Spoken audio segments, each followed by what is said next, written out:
Eu tenho essa estante aqui atrás de mim e quem vê pensa que eu sou um cara muito leitor, muito inteligente. Infelizmente isso não corresponde exatamente à realidade. Eu leio muito menos do que eu costumava ler nos velhos tempos, nos bons tempos. Porém, no ano de 2020 eu pude ler bastante. Eu estou retomando, talvez porque eu entrei na faculdade, mas eu retomei a minha rotina de leitura, estou lendo, estou voltando a ler cada vez mais. E eu li livros suficiente esse ano para fazer uma lista dos 5 melhores livros que passaram pelas minhas mãos e pelos meus olhos no ano de 2020. Então vamos a essa lista, como sempre, começando com as menções honrosas. Então a primeira menção honrosa vai para A Morte de Ivan Ilitch, um filme que por muito... Não é um filme, cara. Um livro que por muito, mas muito pouco não entrou no top 5. Considero então o Ivan Ilitch o sexto, né, de 6 a 1, ele é o sexto melhor livro que eu li esse ano.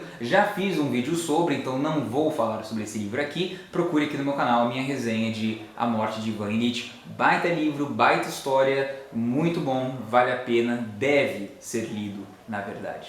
A próxima menção honrosa vai para Memórias de um Sargento de Milícias. Eu ainda não tinha lido esse livro inteiro, eu tinha lido algumas páginas no ensino médio e agora em 2020 eu peguei para ler de cabo a rabo também para a faculdade. Essa edição que eu tenho é tão boa que uma coisa é a capa e o sumário, o índice, né, aqui, e outra coisa é o livro, essas páginas soltas aqui, essas 168 páginas soltas na minha mão, que se desprenderam da capa. Então é uma edição muito velha, muito mal conservada.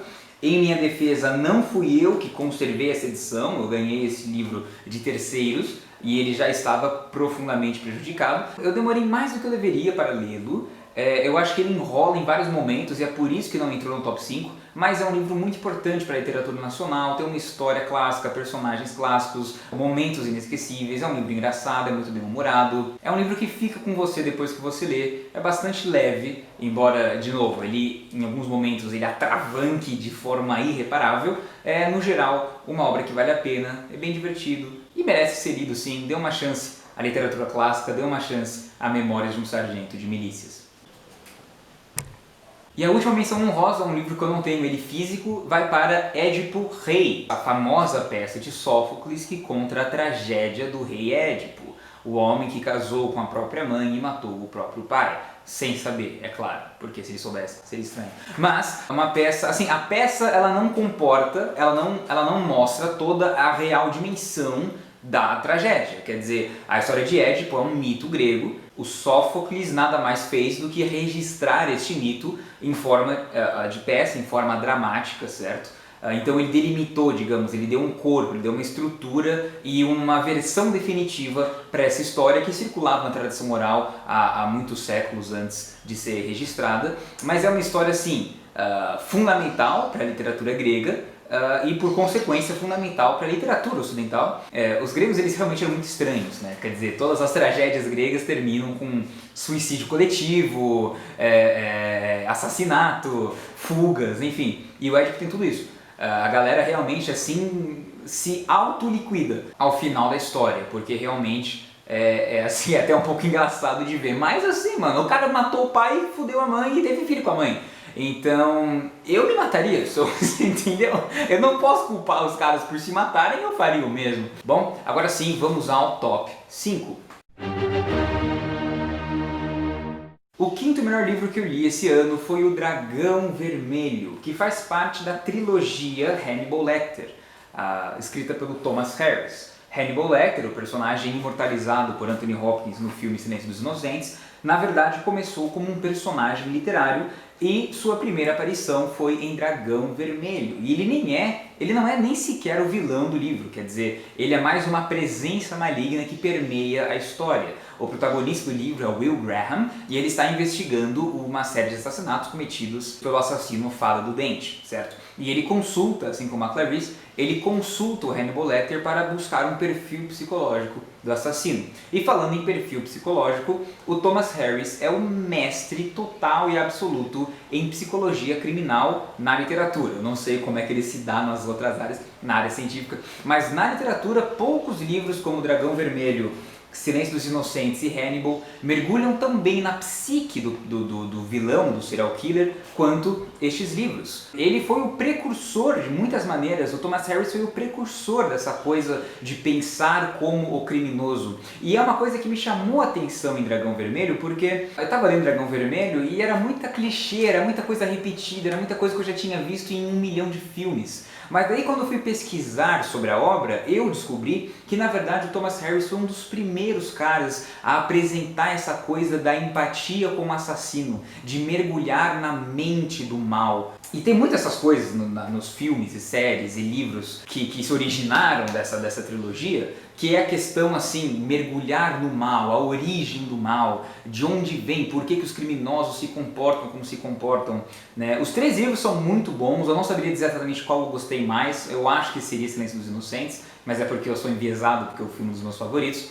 Mas Dragão Vermelho é o livro que começa essa porra toda, tem personagens muito bons, que de novo, ficam com você, acompanham a sua jornada. O livro é muito imersivo, você consegue certinho se imaginar naquela cena com os personagens. Enfim, esta série de livros, para quem gosta de crime, para quem gosta de investigação, de suspense, é fundamental. E, de novo, eu preciso enfatizar, o Thomas Harris foi um dos primeiros caras, os livros estão caindo, o Thomas Harris foi um dos primeiros caras que propôs essa abordagem. Então, e esse livro, pessoal, é de 1980, isso aqui tem 40 anos, ok? Isso aqui tem 40 anos, então tem muita tecnologia que a gente não usa mais, tem muitas situações tipo bem anos 80, assim, que envelheceram mal, mas a gente não pode culpar um livro por envelhecer mal, porque quando ele foi escrito isso aqui era revolucionário, era muito diferente e se mantém bom até hoje. Ele merece e deve ser lido, caso você goste desse universo de crimes, deve ser lido sem dúvida alguma. Tem investigação, tem crime, tem romance, tem os assassinatos, tem tudo. Dragão Vermelho é um boníssimo livro, foi o 5º melhor que eu li no ano. A Metamorfose, do Franz Kafka, outro livro que eu não tenho físico, eu li em e-book. É um clássico, não tem muita coisa que eu possa acrescentar à análise da Metamorfose, porque é um livro que já foi discutido e rediscutido 1 milhão de vezes. No final, cada um tem a sua própria interpretação do que significa acordar como um inseto monstruoso, não é? Eu tenho as minhas teorias e é muito bacana você fundamentar as suas opiniões com evidências que você encontra ao longo do livro. Então, quer dizer, afinal de contas, do que se trata a Metamorfose? Investigue a história, pegue as nuances, pegue os diálogos, pegue o contexto histórico e o contexto do próprio livro, né? A história do livro em si. Procure evidências e pistas que possam fundamentar a sua interpretação, as suas teorias, os seus entendimentos acerca da obra, que é curta, é rápida, é fundamental. Leia a Metamorfose, você pode tranquilamente ler em uma tarde, no máximo aí 2 dias você demoraria para ler. É um livro bem pequenininho, mas que diz muito, que não sai da sua cabeça, é absolutamente nojento, traz temas muito fortes e é memorável. Eu estou repetindo bastante essa palavra nos meus últimos vídeos, mas eu acho que uma obra que te marca, que não sai da sua cabeça, isso quer dizer, se ela te marca para o bem, é claro, isso é uma amostra, isso é um testamento à sua grande qualidade. O Diário de Anne Frank, o livro real, é um diário, afinal de contas, de uma menina que existiu de verdade. Todo mundo conhece a história da Anne Frank, que fizeram o cômodo falso atrás da escada da casa e que lá se esconderam dos nazistas, porque era uma família judia. É um livro assim histórico e ao mesmo tempo íntimo, é um livro importante, é um livro pesado e ao mesmo tempo comum, porque afinal de contas é a vida de uma menina dos seus 13 aos 16, 14, aos 17 anos, eu não lembro agora a idade da Anne Frank, mas ao mesmo tempo, então contrasta muito, o contraste entre, quer dizer, a vida pessoal dela e o peso desse livro, a repercussão que ele teve na história, porque isso aqui é um dos livros mais vendidos de todos os tempos, é um livro que marcou para sempre a história da Segunda Guerra, é um livro, afinal, documental, só que ao mesmo tempo muito íntimo, muito comum, né? Você lê aqui, o grosso do livro são dias comuns que eles vivem nesse contexto horrível, esse contexto desumano, esse contexto absurdo que foi a perseguição aos judeus e outras minorias na época do Holocausto. Então assim, O contraste entre essas duas aparências do livro, esses dois lados do livro, o lado íntimo e o lado histórico, porque sem saber, obviamente, a Anne Frank estava registrando e marcando a história para sempre, até por conta do fim trágico que infelizmente todos eles tiveram, né, exceto o pai dela, que foi quem publicou o livro, torna a leitura muito mais interessante, torna a leitura muito mais pesada e muito mais triste, muito mais impactante. Você lê isso aqui e assim, é a história de vidas que foram descartadas, é a história de vidas que foram interrompidas, afinal de contas. Mas nós não podemos nos lembrar apenas da tragédia, nós não podemos nos lembrar apenas do final sombrio que eles tiveram. A gente tem que ver como essas pessoas viveram e as coisas que elas fizeram, as coisas que elas disseram, e focar na vida e na resistência ao invés de focar na morte, certo? E a Anne Frank, se podemos tirar uma lição dos escritos dela, dizia para termos uma esperança infinita na bondade das pessoas. Então, é um livro fortíssimo, emocionante, que deve ser lido. Contrastando diretamente a esperança na bondade das pessoas, o Curtiço oferece um retrato do pessimismo e do niilismo. O Curtiço oferece o que há de pior no homem, o que há de mais animalesco, o que há de mais maléfico, o que há de mais explorador, o que há de mais sórdido no ser humano. Esse retrato social de 120 anos atrás, de um cortiço no Rio de Janeiro, uma realidade tão comum no nosso país, pós-escravidão, começo da República, é o que torna esse livro um clássico, é o que torna esse livro eterno, é o que torna esse livro fundamental. Assim, é inacreditável o quão fantasioso e ao mesmo tempo o quão real ele é. Quero dizer, ele é um retrato, ele é um documento, mas ao mesmo tempo ele é um experimento humano. Né? Ele é um experimento. O que acontece se eu fechar 150 pessoas num cortiço assim e tipo largar elas ali? O que dá, será? O que acontece? E esse livro retrata o que acontece, quero dizer, e é terrível. Os resultados que se tiram disso aqui são terríveis, são os piores resultados que você pode ver. É desesperança, é egoísmo, é suicídio, é assassinato, é traição, é mentira, é exploração. É um livro clássico, é um livro fundamental da nossa literatura. Eu gosto muito desse livro porque ele não se importa com você, comigo, com o mundo. É um livro que simplesmente ele fala: você quer ver o que tem de pior no homem? Vem aqui comigo, vem aqui comigo. E as páginas disso aqui são trágicas. É sangue. Caiu o marca-página. É sangue, suor e sêmen que pinga disso aqui. Se você espremer esse livro, são essas as 3 substâncias que vão escorrer do cortiço. Porque, afinal de contas, são substâncias que escorreriam das pessoas que vivem e viviam nessa realidade, essa realidade animalesca, essa realidade difícil, esse contexto opressor, para a língua é uma buzzword, né? Esse contexto opressor que eles viviam. E assim, completamente desesperançoso. E essa é minha coisa favorita sobre o livro, é o quão desesperançoso ele é. Quer dizer, esse livro ele é tão maldoso, ele é tão pessimista, ele é tão foda-se, ele é tão sangue frio. Não a história, mas a maneira como ela nos é apresentada é tão tipo, mano, o mundo é um lugar terrível, lide com isso e olha o que acontece com essas pessoas. Foda-se. Então eu adoro o quão horrível esse livro é. Quer dizer, ele, tipo, mano, realmente, isso aqui, 130, não 120. Esse livro é isso, quer dizer, ele é um retrato da decadência, ele é um retrato da maldade, ele é um retrato de coisas horríveis, de coisas ruins. E eu adoro isso. Ele é o que ele é, porque a realidade é o que é. E o melhor livro... Meu cachorro vai começar a latir. E o melhor livro que eu li esse ano foi, sem dúvida, A Divina Comédia, de Dante Alighieri. Esse box, primeiro, ele é lindo. Vamos apreciar quão lindo é esse box, pelo amor de Deus. Olha, vem com um livreto de ilustrações. Tudo bem que elas são impressas, tipo, elas são impressas bem pequenas, elas poderiam preencher a página toda, mas enfim.